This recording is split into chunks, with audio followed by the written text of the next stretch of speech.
I'm happy to have Jennifer Michael Hecht back on the show. She's the author of The End of the Soul, Scientific Modernity, Atheism and Anthropology, Doubt, A History, Funny, which won the University of Wisconsin's 2005 Felix Pollock Poetry Prize, and which Publishers Weekly called one of the most original and entertaining books of that year.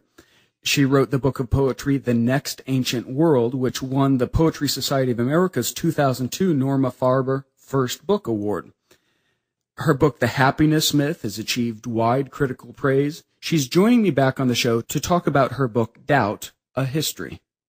Welcome back to Point of Inquiry, Jennifer Michael Hecht. Thank you so much for having me. Jennifer, before the New Atheists, a couple of women, first you and then Susan Jacoby, well, you each wrote these books on free thinking and doubt and atheism, skepticism, all this stuff. And both of these books were bestsellers. So before we talk about your book specifically, can we talk about why you aren't considered one of the New Atheists? It's a good question, and I don't know myself, but I do think that it's something to ponder. I think that the books of the New Atheism were definitely geared towards a very specific kind of evangelical atheism, which is a little less the case for my book, and I suppose a little less the case for Susan Jacoby's book as well, because these were both really histories. But it's still not clear, and I guess it does seem a little gendered. It's definitely something I would like to hear someone else's insight about. So you think, kind of big picture, you should have been considered one of the New Atheists?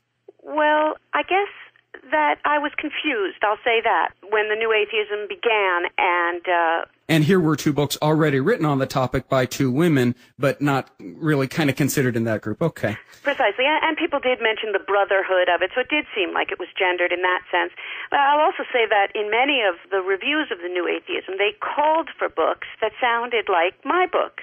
But it's not perhaps as much fun to have the answer there as to sort of beat the dead horse. So they would say, somebody should look at questions of religion from the atheist side, but with more understanding for the religious side. And that was what I believe I've done, and the reviews for my book said. Right, the history lesson is less glamorous than the kind of angry and polemical works that the New Atheists are considered to be. Right, and a slightly more moderate voice. That is, not more moderate in terms of atheism. I'm as much an atheist as anybody. You can't out-atheist somebody who's a real atheist. But you can have different perspectives on what the relationship is. And for me, my research into the history of atheism and the history of religious doubt showed me that there were a whole lot of people who called themselves believers who shared the basic worldview of atheists. And so I began to be a little bit wary of the quick dismissal of anybody who has any sympathies in that direction. You just referred to your book, Doubt, as kind of less evangelical. It seems like most people out there, I think, don't actually care about whether or not God exists. Maybe this is a controversial claim, but they're not really theists. They're not really atheists either. They're more like apatheists. They just don't care. They're just living their lives. They're never really focusing on the God question.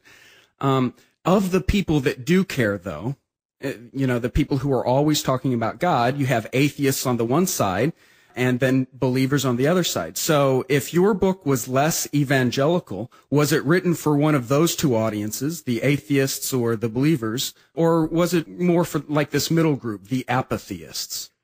Well, it's an interesting question, and I hope I can answer it in a straightforward way. But the first thing is, I guess I want to say, maybe my book wasn't less evangelical. It was less evangelical in content. In intent, it was evangelical. I wanted very much to convince people of what I believe to be the best thinking about these questions. On the other hand, there was content there that was being relayed. And in some of the New Atheist books, the only content was the argument to give up your God. Right, just the polemic. So it's that, in that sense that I said mine was less evangelical in content. It had a history to tell, and that was its content.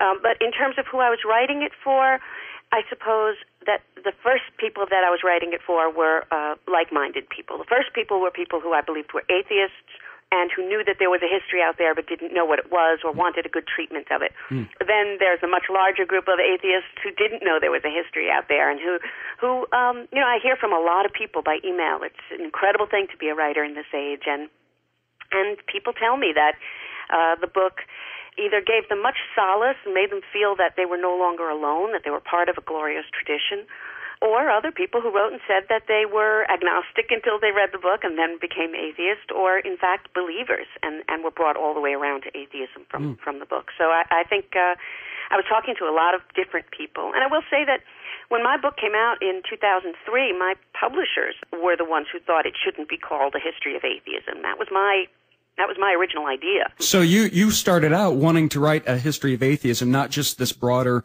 concept of kind of religious doubt. Okay. Correct. And indeed, that's what I did. I wrote A History of Atheism, but because they wanted the title to be something else, and when I pitched doubt, they liked it, it encouraged me to follow a little bit more the philosophical history of doubt. That is, the history of philosophical doubt, doubt in knowing anything, epistemological doubt. How do we frame a skeptical approach that still allows us to function, that still has enough probability in it so that we can think usefully.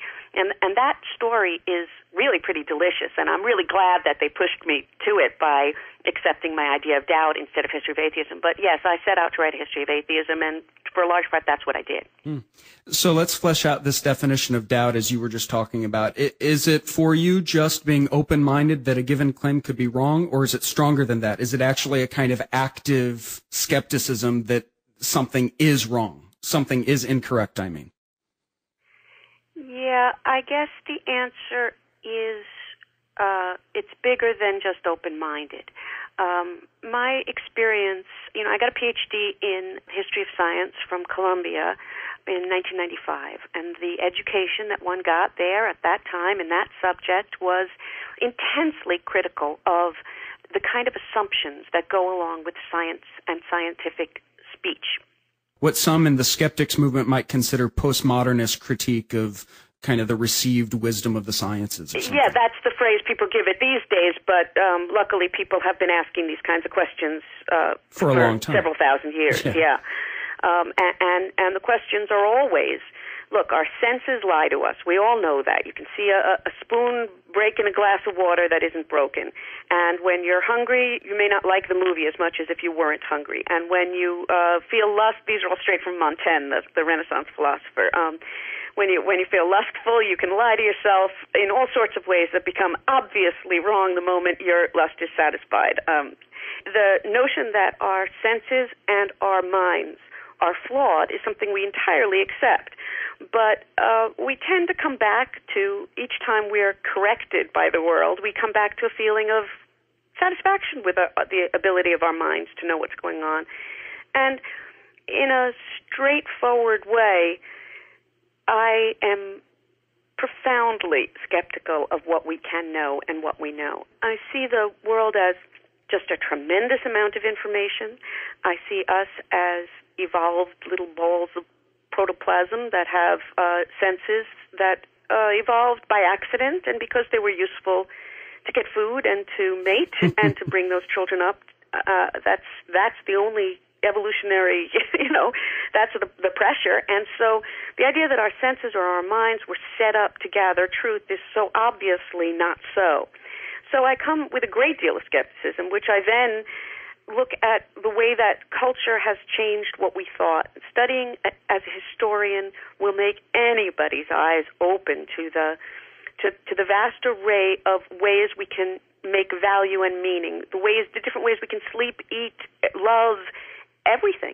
And if you can feel that differently about what the world is by simply going over a state border, by simply waiting 100 years, the only thing that can convince you under those circumstances that you have more knowledge than anybody else, that you are right in a way that they weren't, is a kind of temporal prejudice, which we have to the nines, and we have some good reason for it. We have an empirical science that is based on techniques